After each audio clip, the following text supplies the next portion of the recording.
Hi, this is Ellen from the Chili Dog, and right now I'm in the process of designing a new knit sock pattern, and it's a little bit unconventional for a couple of reasons. First of all, the sock is knit with the wrong side facing.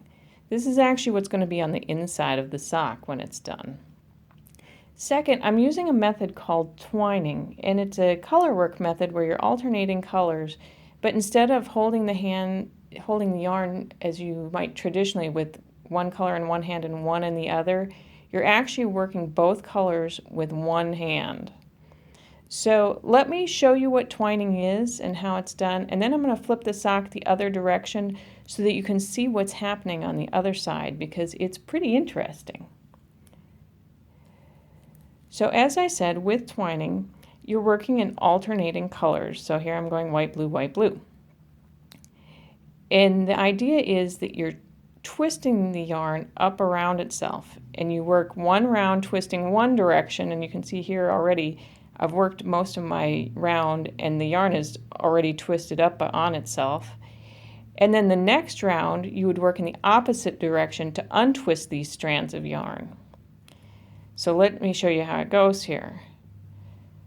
I'm starting with the white, and for this round I want the working yarn to come up over the last yarn strand that was worked. So the blue is going to go down and the white is going to come up over the top of it, and then I'm going to knit my stitch. For the next color, the white goes down and the blue comes up over the top. And you work the entire round like that, twisting in the same direction.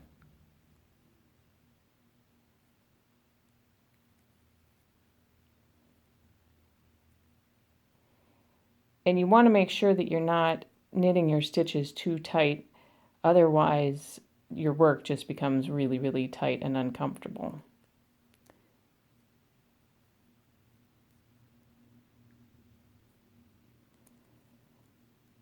So now I've reached the end of my round, and for this entire round I've twisted the stitches twisted the yarns in one direction as I worked. So now on the next round I'm going to twist in the opposite direction, and I'm going to bring the working yarn up under the last yarn that was worked. So the last one was blue, so I'm bringing the white up underneath the blue.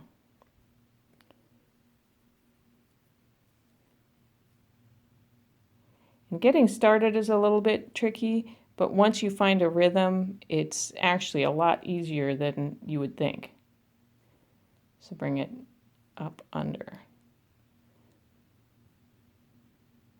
And by the time I get to the end of this round, these two strands will be completely untwisted.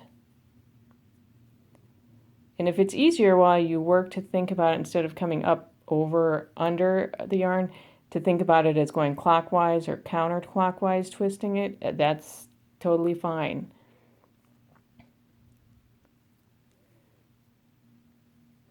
So now that we've done a few stitches here, let me show you what's happening on the other side of the sock. So on this side, like I said, you're getting these nice vertical stripes, but on the other side, there's a really incredible texture going on. I do this carefully so that my sock doesn't fall off the needles.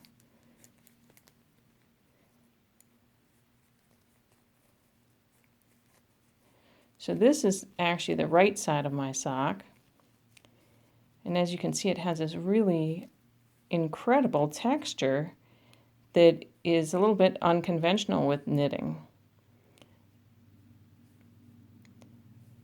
And one thing nice with twining, I showed you how to do it knitwise, but you can also use the same method purlwise. I just find it is a little bit trickier to navigate the yarn and get it to do what you want. But either direction, twining, the method itself works the same way. You would work your stitches all the way around, twisting clockwise one way, and then you would work the next round untwisting the yarn counterclockwise.